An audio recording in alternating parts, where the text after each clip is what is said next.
Good morning, Year 9. I hope you've had a lovely week and you're excited for the weekend. So this is your solutions video for the 20 questions from week 9 of Learning from Home. Your sheet should say 8 2.2 in the corner. So we're starting with some estimation. Okay, so the first one, we're going to round them to one significant figure.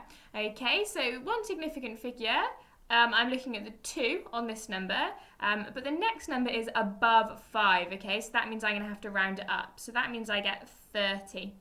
Now the next one is a 7 in my first significant figure column, followed by a 1. Okay, now the 1 is below 4, so we're going to put that as 70. So now we've got a much easier sum, and the way we do this, we're going to do 3 times 7, which is 21, and then we're going to add in the missing 2 zeros, okay? So that leaves us with 2,100. Okay, so same thing here. We've got some division this time though, okay? But I think this time we will round the first one, because it's quite a big number, we're going to round that to 2 significant figures, okay? So we've got 18 as our first one, okay? Now, because the next number is a 2, so it's below 4, we're going to leave that 8 where it is, okay? So we're going to have 18 and then fill in the zeros.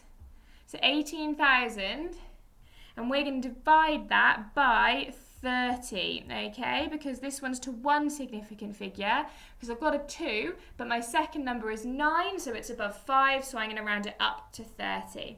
Now, to make this sum easier, so 18,000 divided by 30, what I can do, okay, is divide both sides by 10. So if I divide 30 by 10, I get 3. And if I divide 18,000 by 10, I get 1,800. Now that's easier, isn't it, okay? Because I can do 18 divided by 3 is 6, and then add in my missing 2 zeros, okay? So you get 600 as your estimation there. Sorry about that. So next one is multiplying fractions, okay? So multiplying fractions is the easiest one we do, because all you've got to do is times the top 2 numbers together and times the bottom 2 numbers together. So we've got 2 times 2 is 4, and we've got 5 times 3 is 15. So we get 4/15 as our answer there. So for this one, 3 times 1 is 3, and 4 times 2 is 8. Okay, so that means we've got our 3/8 there. On to the next one then. So we're going to do 393 divided by 6. So we want to find out how many 6's go into 393. So first of all, we're going to ask ourselves, how many 6's go into 3? Well, none. Next up, how many 6's go into 39? Because I didn't do anything with my 3, so I've still got it. Okay, so let's do our 6 times table. 6, 12, 18, 24, 30, 36. Well, that's as high as I'm going to go. So if I know that 6 6's go into 39 with the number 36, I've got 3 left over, okay? So now I've got 33 that I'm working with. So how many 6's go into 33? Well, 6, 12, 18, 24, 30. So now I know that it's 5. Okay, so I'm going to have a decimal point and a 0 here, because I still got 3 left over. So I know that I've got 30 here. Okay, so how many 6's go into 30? 6, 12, 18, 24, oh, it's 5. Perfect. So there we go. I know that my answer is 65.5. But if I want to write that in pounds, which I do, it would be £65.50. Okay?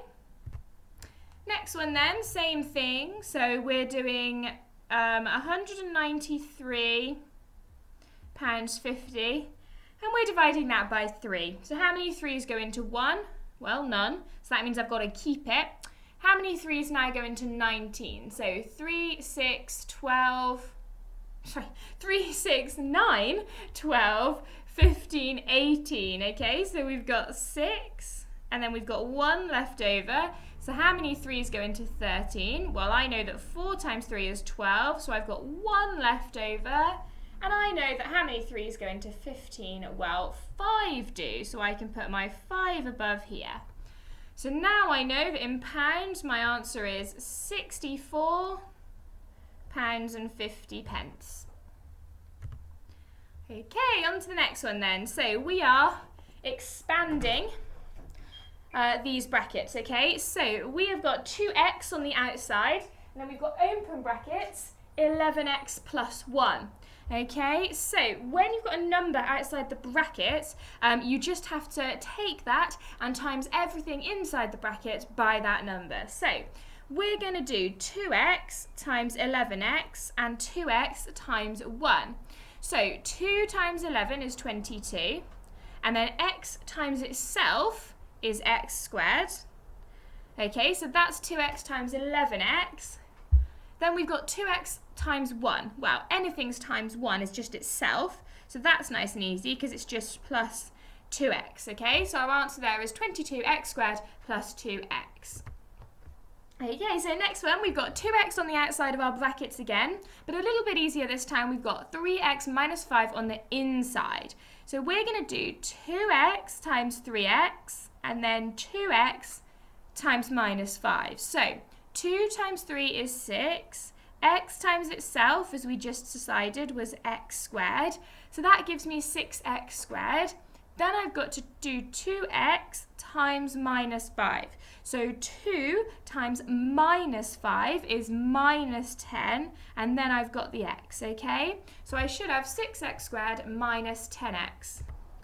Perfect. Okay, so next one's a little bit easier. So we are expressing 50% as a fraction in its lowest form. Now we should know that to find 50%, it's super simple. All we have to do is halve it. So if I wanted 50% of 100, I would just halve it and therefore know that it would be £50. But let's work this through, okay? So when we get given 50%, I know that it's going to be 50 over 100, okay? So if it gave me 12%, I know that it would be 12 over 100, okay? But I've got 50 over 100. So then, to get it into its lowest form, I've got to find the highest number that goes into both of these. So the highest number that goes into 50 and 100.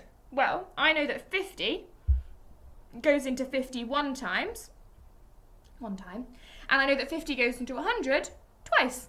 Okay, so all I've done there is divided both sides, or both the numerator and the denominator, by 50, okay? And that's given me a half. So I know that that's it in its lowest form. So on to question 10. Now this time it says 85%. So with any percent, I just take the number and I put it over 100. So that gives me 85 over 100, but that's not its lowest form. Because what goes into both 85 and 100? Well, the number 5 does. So 100 divided by 5 is 20, because there are 25s in 100. And then if I divide 85 by 5, I get 17, because 17 5s go into 85, okay? So that leaves me with 17 over 20 as my fraction in its lowest form. Okay, on to the highest common factor then, okay? That's question 11. So we're going to have to find the factor pairs for these two numbers, okay? So factors are the pairs of numbers that when they times together, they equal the number. So let's start with 6. Well, I know that 1 times 6 is 6, and I know that 2 times 3 is 6. Now, there's no other pairs of numbers that make 6, so that's it for the number 6. Now, for 15, I know that 1 and 15, when I times them together, equals 15. Can't have 2 because it's an odd number, but I can have 3 because 3 times 5 is 15. 4 doesn't go into it because it's not even. 5 I've already used. 6, nope. 7, no. 8 and 9, no. So those are the factor pairs. So what is now the highest number that appears in both of those? Well, as you can see, the number 3 is the only number that appears in both. So therefore, 3 is the highest common factor. Okay, so the next one says find the lowest common multiple of 40 and 30. So we're just going to do those times tables. So we've got 30, 60, 90, 120. We don't need to go any higher because 40, 80, 120. So there's our lowest common number in both times tables.